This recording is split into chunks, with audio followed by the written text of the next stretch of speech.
Welcome to Hood Champion Boxing and Sports. In boxing, you find a way to win or you find a way to lose. So look, man, Mauricio Suleiman, he's all about his money, all about his business. I think as a WBC, they're doing the most for boxers. I think active and retired.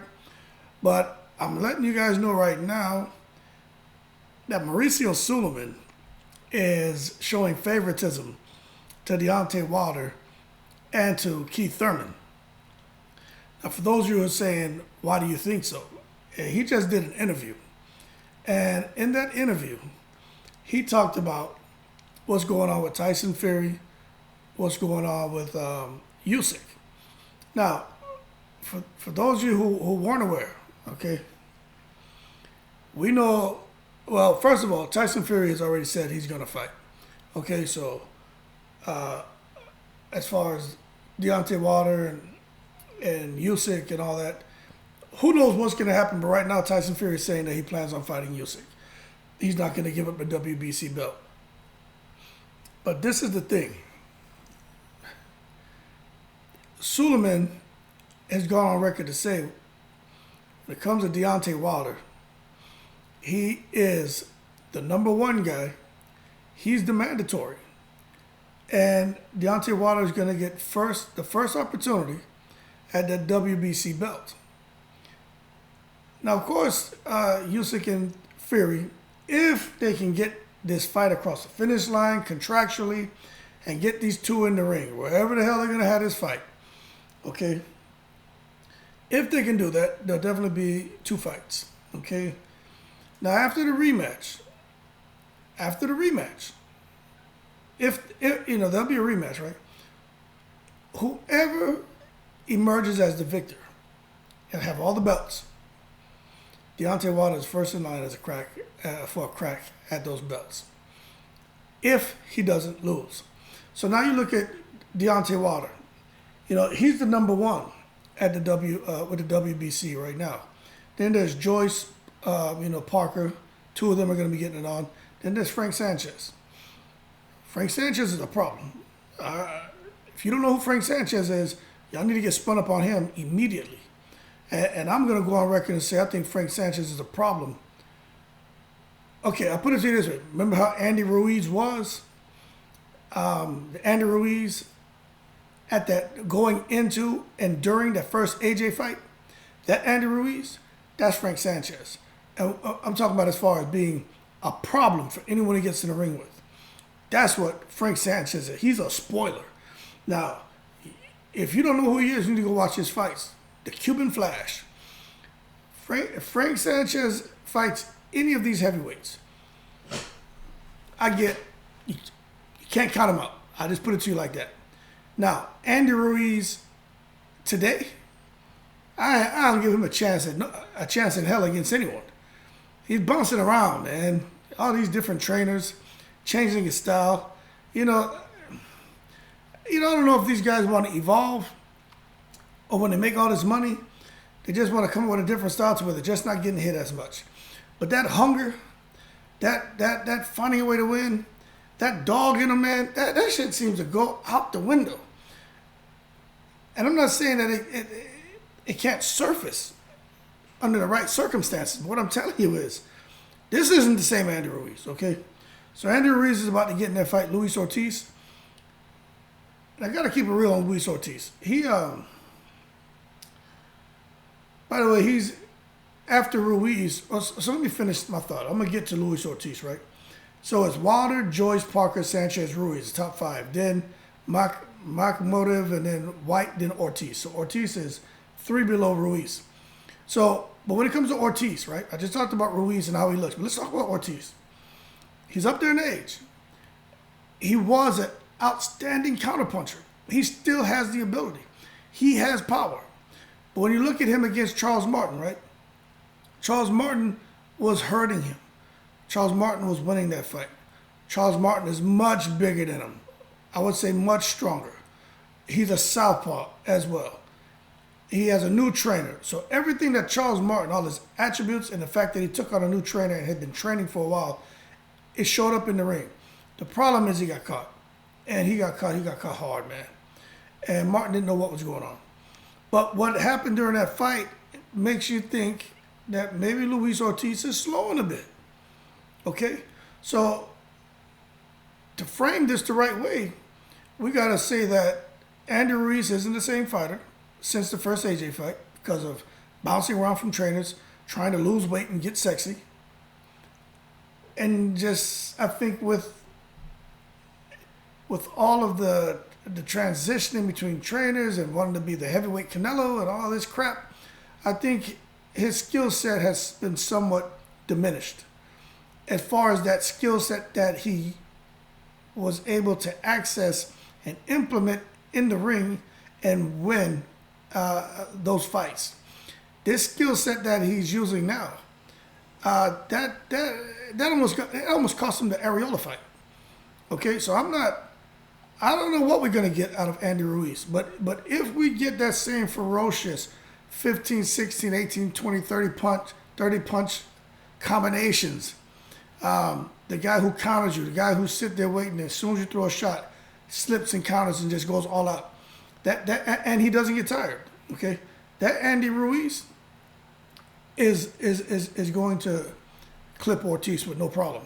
But right now, I don't know. I'm kind of leaning. I don't know. That's to me, that fight is kind of a toss-up. I'm kind of leaning to Ortiz, but I think that fight's a toss-up. I just don't know what you're going to get when these two get in the ring, because the reality is Ortiz is slowed a bit, and you don't know if Andy Ruiz has been with Joe Goosen long enough to really get in the ring and perform the way he whatever the end goal is for his training, okay?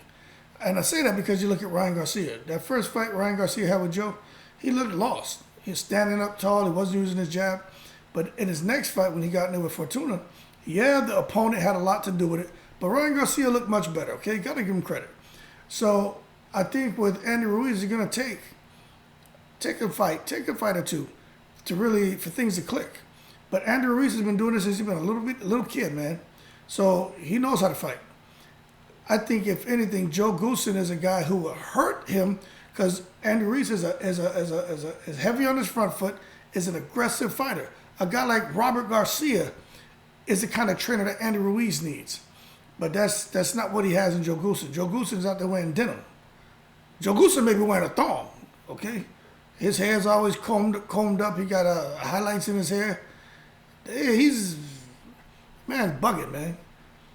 But I'm not sure what we're gonna get. So that being said, I think the biggest threat right now in the heavyweight division, I'm calling him the wild card, is Frank Sanchez. But Deontay Wilder is the guy who's having the stage set for him to get another shot at WBC. Now, Wilder has to get through Helenius. And I was sitting here, I went back and watched like El Gato, man, Gerald Washington fight. I watched Helenius clip Samuel Peter. I watched Helenius and Chisora.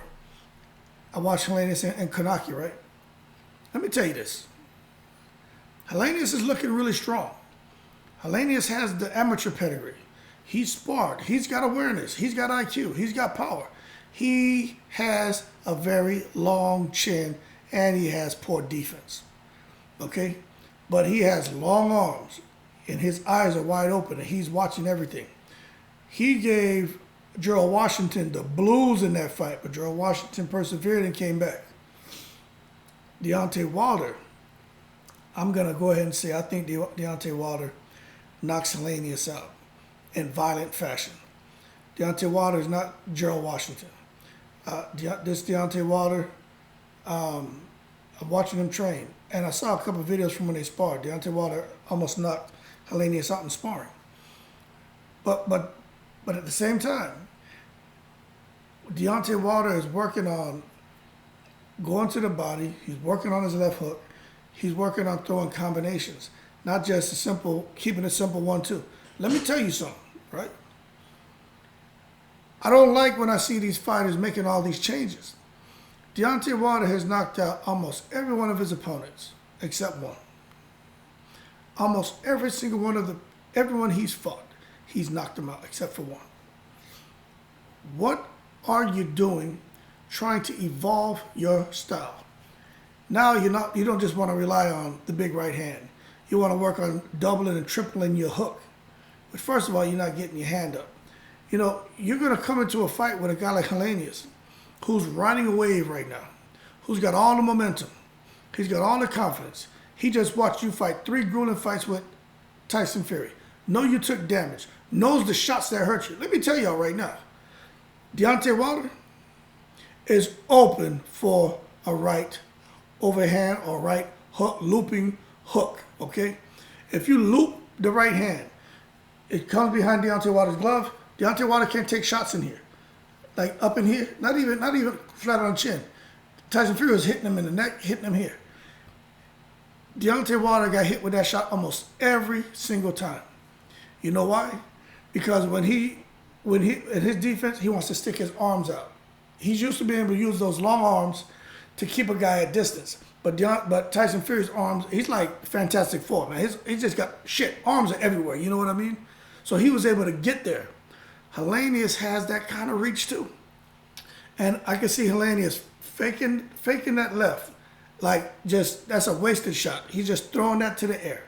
All right, just that shot is not to do nothing but to confuse Wilder. And then immediately come with that looping right hand, and as Wilder is trying to pull back and get those long arms out to get some defense, he gets clipped. I could see that happening. But at the same time, I could see Wilder, bink, bink, getting him out of there. But if Wilder is trying to more or less work on the things he did in the gym, early in that fight, it's going to be dangerous for Wilder, you know? But I feel he should be able to get Helenius out of there because Helenius, he can be knocked out. And if Gerald Washington can clip him with one shot, you know, Deontay Wilder, you know, it doesn't take much of anything, you know what I'm saying? But I think that fight is a bit more tricky than what people are saying. Some people are just totally writing this off as an easy win for Deontay. I don't think so. And I really think all these changes, you know, and all this trying to evolve his style, you know, why? Why at this point? You know what I'm saying? Why? What do you want to do? Does Malik Scott want to someone give him an attaboy because Deontay Wilder now threw a really nice left hook, but the right hand still got his opponent out of there? I get it. Freddie Roach, what he did with Pacquiao was amazing. Deontay Wilder's not Pacquiao. He's not a young guy in his 20s. You understand? He's not a guy who's just coming from another country to learn a boxing style from someone here in the States and is a sponge to absorb it all. Deontay Wilder's 40-something fights in, man. He's had one fight with Malik Scott. And yeah, they've been training, and Malik Scott's picked up, you know, because of training Wilder, he's picked up a couple of other fighters. Malik Scott has a training brain. He's got it as a trainer. He's got it. But I don't like all these changes Wilder's making. I guess we'll see, right? But I feel Wilder should get past Helenius. But if he gets past Helenius, this is where it's going to get tricky, I'm telling you. Because it's October, November, December, January, February. It's 4 months. And then by then, Wilder and Usyk would have fought. And then Wilder would have to fight again, say around February, so he can stay active. Those guys would have been going into their rematch. And then after that, Wilder should be lining up, if he wins again, to get in there and fight whoever it is, as long as he's still in his position as the WBC mandatory. And then Wilder gets to go in there and fight for the undisputed. That's what Suleiman is trying to line up. He can't even hide his favoritism towards Wilder. All right? So when you look at the heavyweight division, I'm talking about the WBC. I'm not talking about the WBO and those other bodies. I'm just talking about with Suleiman. Because Suleiman, you know, he talks a lot. And he's always there in front of the camera. And WBC is probably the more prestigious organization. But he's definitely biased to Wilder, I'm telling you.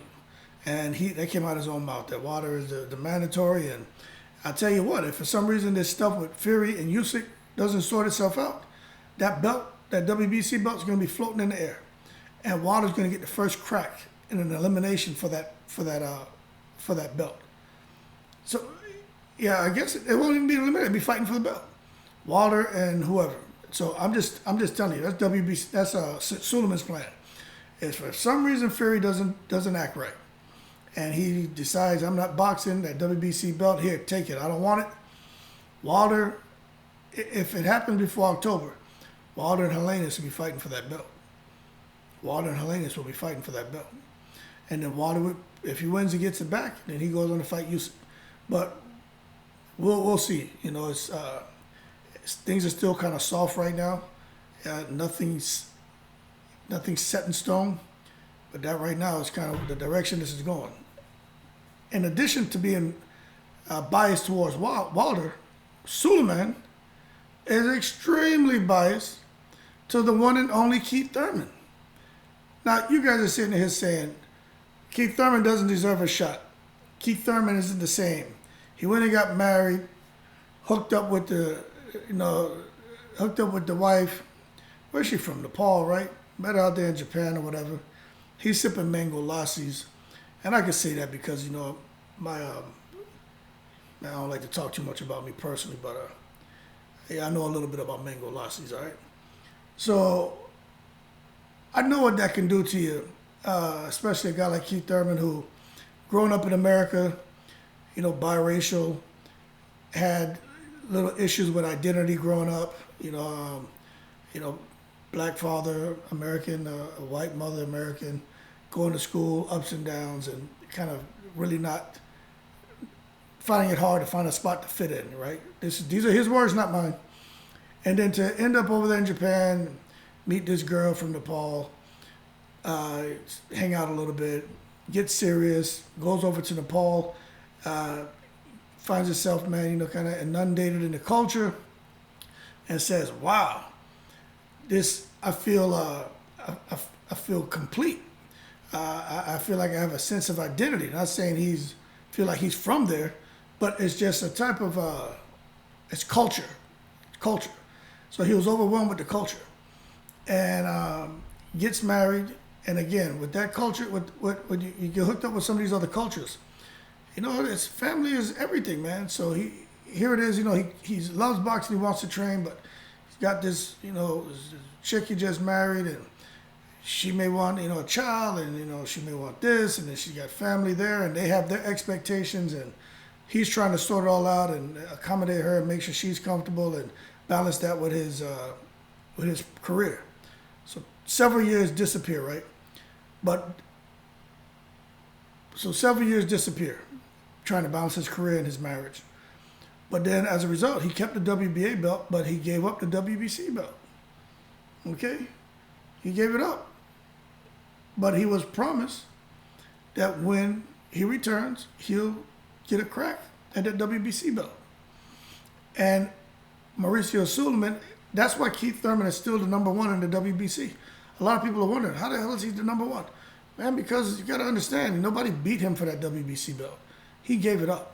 Okay? It's kind of like with Tyson Fury. No one beat him for, you know, like for those belts, you know, that Joshua has. And Mauricio Suleiman is eyeballing Keith Thurman right now. You know why? Because Earl Spence and Terrence Crawford can't get it together. They can't get it together. It's ridiculous. It's ridiculous what's going on with those guys. You know, someone posted something. Oh yeah, man, the rumor is Spence and Crawford be fighting in November. If it doesn't happen in November, it's gonna be in December. Let me tell you, my understanding, and this is from people here in Texas, and who are there, kind of, you know, in that little circle with Earl.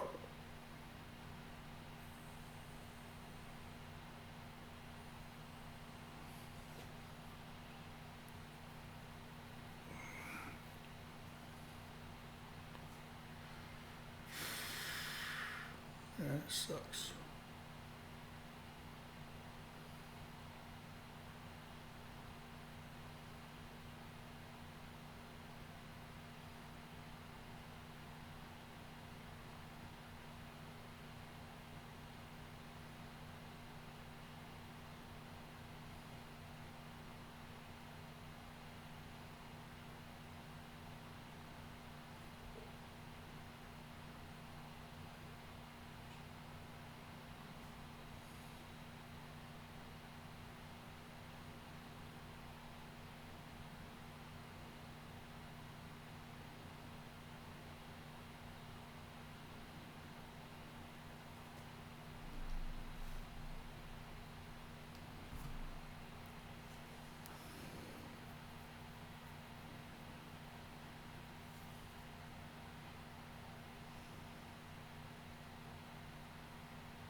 in that little circle with Earl Spence.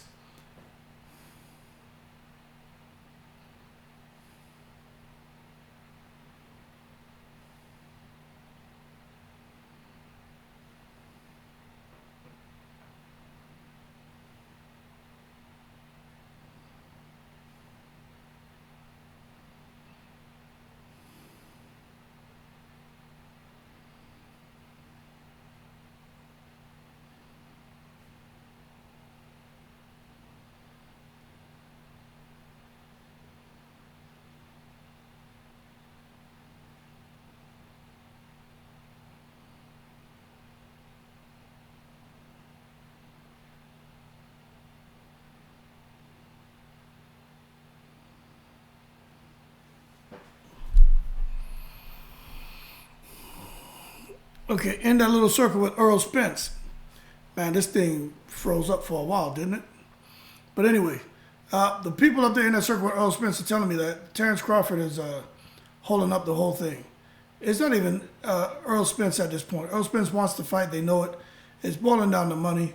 And at this point, they're not optimistic the fight's going to happen. It sounds like Earl Spence is frustrated and maybe just moving along. So this is a situation you run into. Suleiman is already saying Keith Thurman is going to be the guy who gets the crack at Earl Spence. Now, Earl Spence has 3 belts. But Suleiman is saying Keith Thurman is in line to fight Earl Spence. And Earl Spence doesn't have a say, okay? Because remember, Keith Thurman gave up the belt. Now he's healthy and he's back from whatever. Yeah, he lost to Pacquiao, but he's back. And he's going to get his opportunity. And Keith Thurman, Spence doesn't want to give it to him, but he doesn't have a choice. He either gives it up to him or he gives up the belt. Very simple. Very simple. And that's not what everybody wants to hear, but that's what's going on. And with Suleiman, you got to be a man of your word, but he's hoping that Earl Spence and Terrence Crawford, the fight can be made. But he went on and he said he's going to find out more about the Spence and Crawford situation at some conference in November.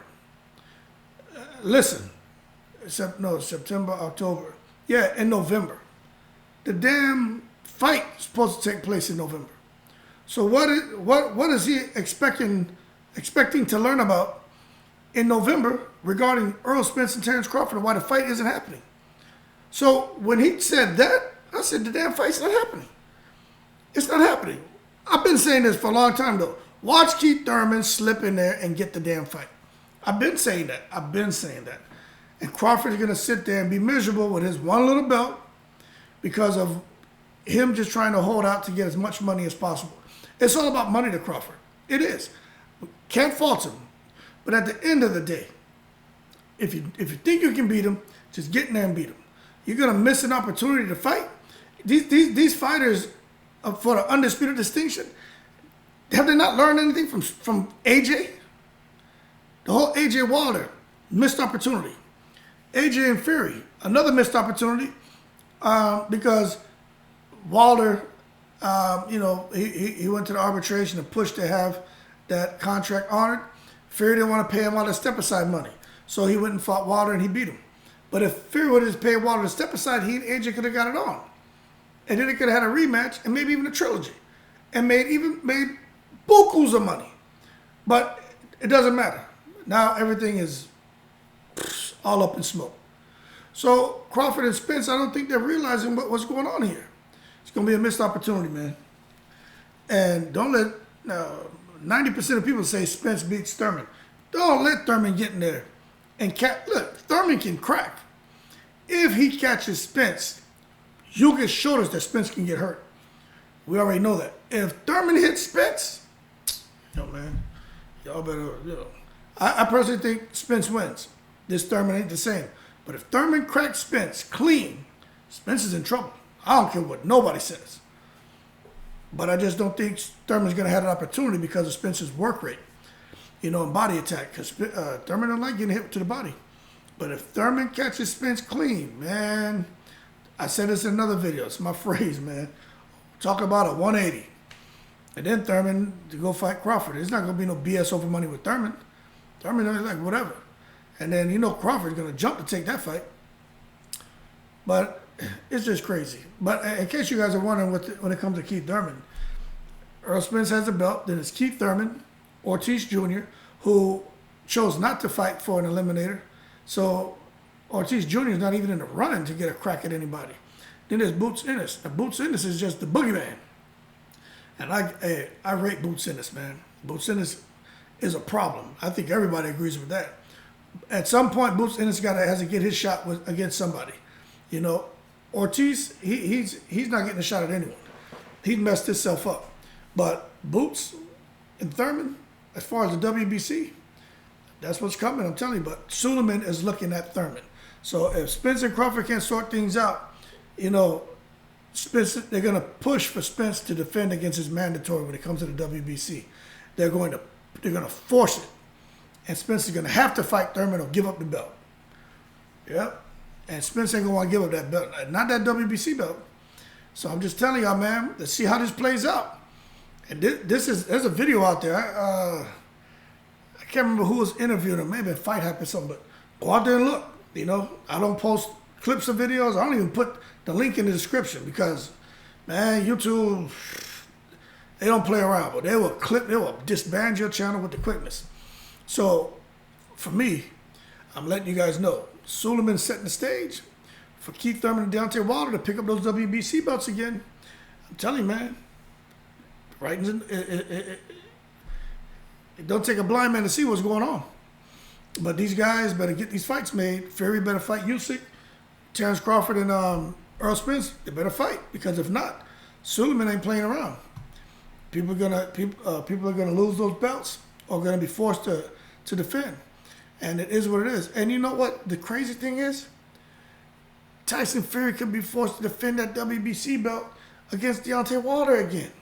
Because Wilder's the mandatory. Absolutely crazy. But anyway, man, I'm going to leave you guys with that, man. Boxing is corrupt, right? I just got word that with Eddie Hearn, I got to do a separate video on this, man. But this guy was going up to boxers with a damn briefcase full of money. That's why Leonard Ellerbe wants to kill him. Eddie Hearn was doing some shady stuff, trying to steal Gervonta Tank Davis. I'm going to do a video on that. And he's not the only one who does stuff like that. Hit you up with a briefcase full of dough and say, come on over, that's yours. And I have a contract for you, but that's yours. Has nothing to do with the contract. That's just a little play money. Here's a little $2 million in a briefcase. And that's crazy. But that being said, y'all keep safe. I'm going to do another video on that one. Look forward to keep your eye out for that. Y'all keep safe. I appreciate the support. Channel right around the corner will be at 1,000. We can open up to the streaming and all that. And those of you who want to help and donate to the channel when I get to that point, man, you don't have to. But if you do, that would be great. But, you know, we're almost there. I just appreciate everybody's support. I really want y'all to stay safe. Y'all keep cool. And as always, I'm in the breeze.